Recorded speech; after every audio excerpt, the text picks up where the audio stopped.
এইখন এখন স্মৃতিগ্ৰন্থ আৰু নাম কানাই আৰু আজি কলৈ যাই আছো জানেনে কঁঠালগুৰি ৰাস মন্দিৰ এইটো দেখিছেনে তো কঁঠালগুৰিলৈ যাই আছো আজি পূজা চাবলৈ আৰু গাঁৱৰ মাজে মাজে যাই আছো লাহে লাহে আৰু যি ঠাণ্ডা পৰিছে নহয় আজি ইমান ঠাণ্ডা পৰিব বুলি ভবাই নাছিলো তো বেছি ঠাণ্ডা পৰিছে তো নমস্কাৰ সকলোকে স্বাগতম জনাইছো মোৰ আন এটা নতুন ভিডিঅ'লৈ আজি যেহেতু এখন ৰাস চাবলৈ আহিছো আৰু কঁঠালগুৰিলৈ আহিছো বঙাইগাঁৱৰ কঁঠালগুৰিত আৰু যাই আছো ধুনীয়াকে আৰু এইখনে হ'ল গেট তো গেটৰ পৰা সোমাই দেখা পালো ইমান মানুহ নহয় তো হাজাৰ হাজাৰ লাখ লাখ মানুহ তো ইয়াৰ পূজাটো ইমান মানুহ দেখিছেনে তো ভাল লাগে আৰু ইফালে আমি দেখা পালো আমাৰ কলিজা হাও কেনে কৰে তো ফোন কৰা নাছিলো হঠাৎ লগ পাই গলো এতিয়া ভাল লাগিছে তাইৰ লগতে অলপমান ফুৰু ৰ'ব আৰু পোনপ্ৰথমে আহিলো কঁঠালগুৰি ৰাস উৎসৱ যিটো সমিতি আছে আৰু সমিতিৰ জেঠাসকল আছে তো জেঠাসকলক সুধিম ৰ'ব অলপমান পূজাৰ বিষয়ে তো জেঠা এইবাৰ মানে পূজা যে হৈ আছে কেই বছৰীয়া এই বছৰ আমাৰ 86 বছৰ 86 বছৰ আগতে যিসকল মহান ব্যক্তিয়ে এই ৰাস উৎসৱখন স্থাপন কৰিছিল তেখেতসকলক মই ধন্যবাদ জ্ঞাপন এইকাৰণে কৰিছোঁ যে এই অঞ্চলৰ সম্পূৰ্ণ শাক্তধৰ্মী সেই শাক্তধৰ্মী লোকসকলৰ মাজত বিষ্ণুৰ ভক্তক পূজা কৰাৰ মানুহেৰে ইয়াত যে ৰাস উৎসৱ পাতিছিলে সেইকাৰণে মই তেখেতসকলক পুনৰবাৰ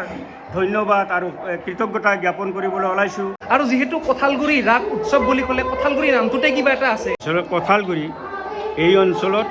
সেই সময়ৰ এই আঞ্চলিক ৰাইজে ঠাইখিনি চোৱা চিতা কৰি ইয়াত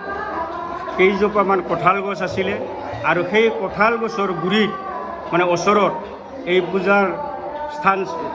হিচাপে তেওঁলোকে চিহ্নিত কৰিছিলে আৰু কঁঠালৰ গুৰিত পূজা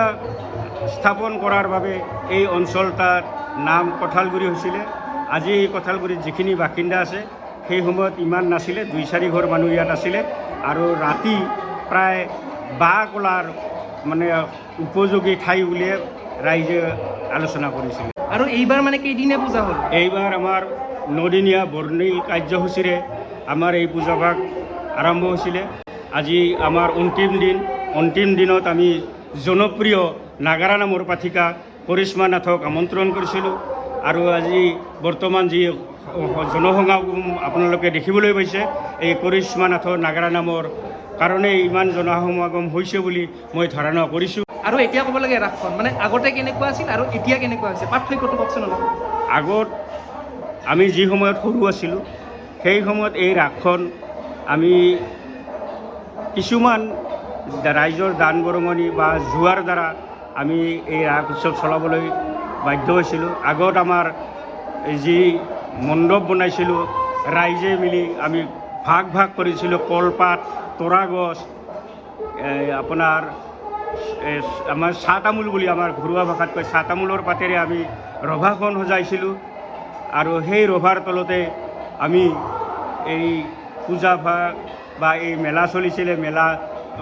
3 দিনৰ পৰা 5 দিন হৈছিল আৰু ৰাতি আমাৰ সদায় যাত্ৰাভিনয় চলিছিল তাৰ কিছু বছৰ পিছত যোৱাৰ পিছত আমি যেতিয়া থিয়েটাৰ প্ৰায় প্ৰচলন হ'ল তেতিয়া আমি ভ্ৰাম্যমান থিয়েটাৰক আমি আমন্ত্ৰণ কৰি আমাৰ পূজাখনৰ এটা সুস্থ বঢ়াৰ কাৰণে বা পূজাখনৰ দ্বাৰা আমি চলাৰ কাৰণে আমি ভ্ৰাম্যমান থিয়েটাৰক আমন্ত্ৰণ কৰিছিলোঁ আৰু কমিটি জেঠাজনে যিখিনি কথা ক'লে সেইখিনি মানে শুনি কিবা এটা ভাল লাগিল আৰু জেঠাজনে বোলে কিবা এটা মোক দিব কি জেঠা এইখন আমাৰ স্মৃতিগ্ৰন্থ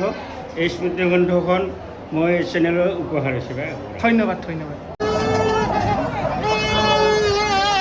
আৰু পেপাৰটো যোনে বজাইছে নহয় তেওঁক বহুত ধন্যবাদ দিছোঁ কাৰণ এইটো নবজালে পূজা নালাগে আৰু যিহেতু ইউটিউবাৰ ভিডিঅ' বনালোঁ আৰু ভাইটিৰ লগত যাই আছোঁ ৰ'ব কমিটিয়ে মাতিছে অলপ চাহ খাম নেকি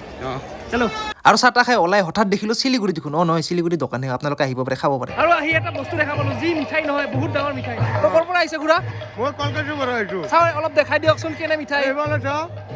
ঐ বা আপোনালোকে খাব পাৰে তোৰ দাম কিমান খুৰা এইটো 20 টকা এইটো 20 টকা এইটো 20 টকা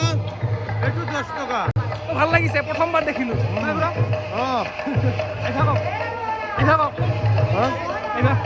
আহিম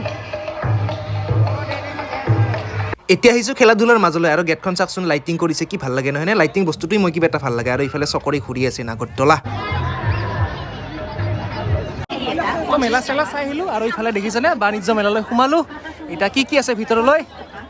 আৰু বাণিজ্য মেলালৈ আহি নতুন বস্তুনো কি দেখাব হে একেই বস্তু কাপোৰ কানি হাবি জাবি জোতা চেণ্ডেল সোণা মালা খাৰু এই যে বেলুনকেইটাই মোক চাই আছে কি মৰম লাগিছে নহয়নে তো এটা আনিবলৈ মন যায় ঘৰত সজাবৰ বাবে আৰু ইফালে ময়ূৰ ঘূৰি আছে কিন্তু উঠা নাই কোনেও তো ভাল লাগে